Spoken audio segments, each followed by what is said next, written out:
Lume și bine v-am regăsit la un nou episod pe acest canal. Astăzi vom încerca HD camera pe modul negativ. Dacă vă întrebați, se numește HD camera pentru cei care nu știu.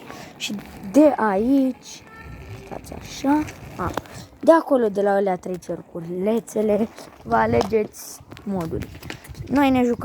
Noi ne vom uita pe mod negativ, cum arată toate lucrurile. Wow, pennyboard-ul meu din albastru a devenit roșu și cu neoane pe desubt. Ok. Ia stați. Mamă, sunt curios cum mă văd eu. Erica! Astăzi sunt cu o prietenă și fratele meu. Ia uitați. Ia uitați. Porumbei. Bine, nu sunt porumbei, practic.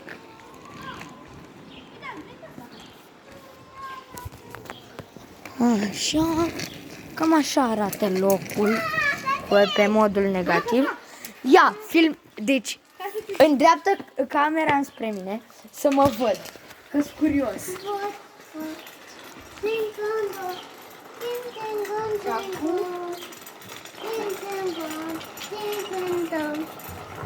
Hai pe skateboard, dă-te pe skateboard cu el.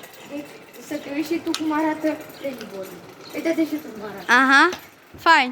Ia, filmează. Vezi că poți să mărești camera în timp ce filmezi. Știu. Aleca!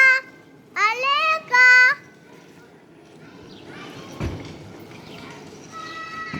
Ia, filmează și cerul. Băi, e negru cerul. Da, din cauza modului negativ, din luminos a devenit negricios. Și practic cu asta poți să vezi, cu aplicația asta HD camera, dacă vă duceți prin pădure la vânătoare, puteți să vedeți diferite animale. Da. Practic, uitați-vă cum ar arăta, dar dacă Pe modul negativ. vedeți, dacă vă arăt, Ia, spune-le și copiilor cum se numește modul. așa de camera. Așa puteți să activați la început. Acolo! Bă, vă spun un lucru.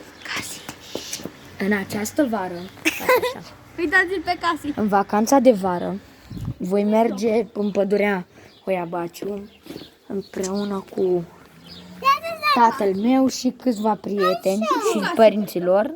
Nu, Casi rămâne. Așa, și ne vom duce să vedem ce e pe acolo. Uite că te filmez. Și cam acesta a fost videoul. Ne revedem data viitoare. Hello! Pa, pa!